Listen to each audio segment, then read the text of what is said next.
um mistério de 2015 voltou a circular e assombrar o petista.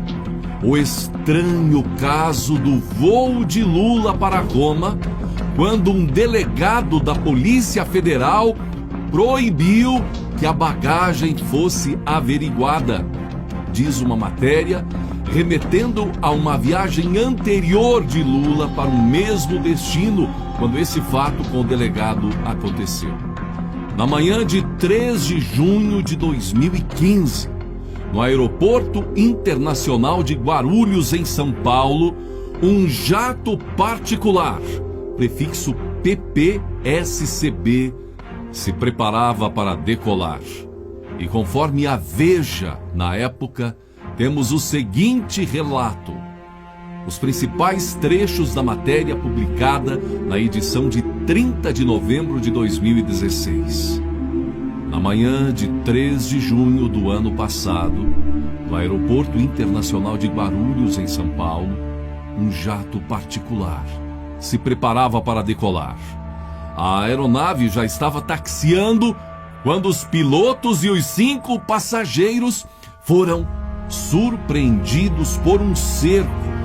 Viaturas da Polícia Federal e da Receita Federal interceptaram o avião com sirenes e alertas luminosos ligados.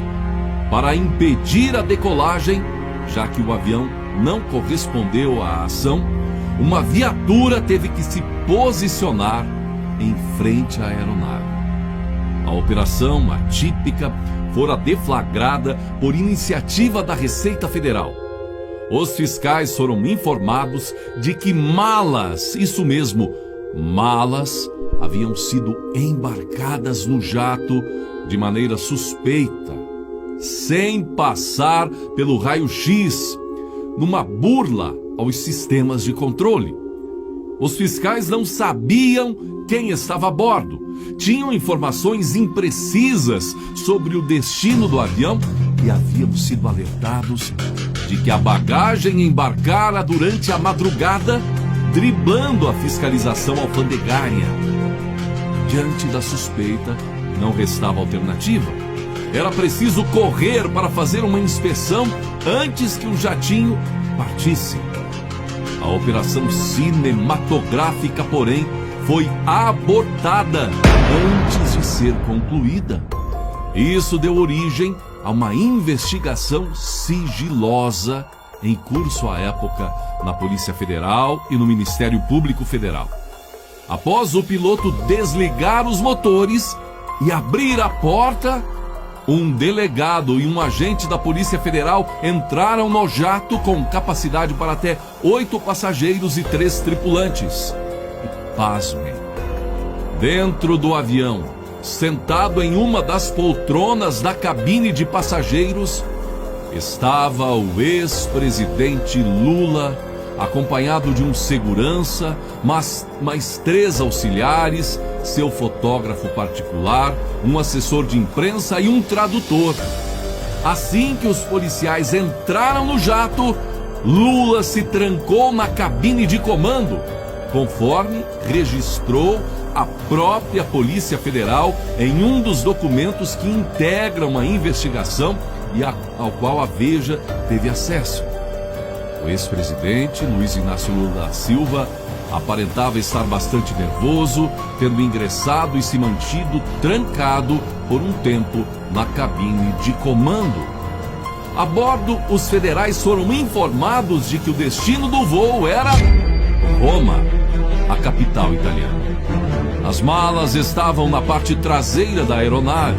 Eram 12 ao todo e 7 delas não haviam passado pelo raio-x.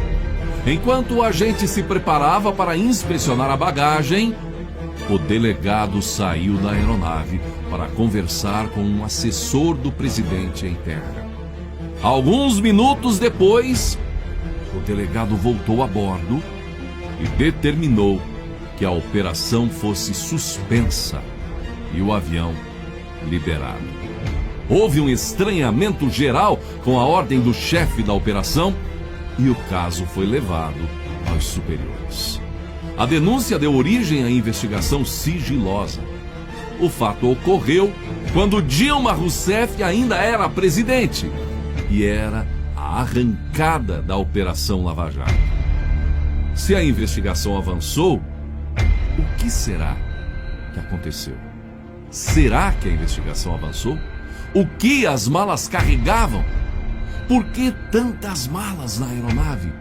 E qual seria o motivo para tentar fugir da fiscalização?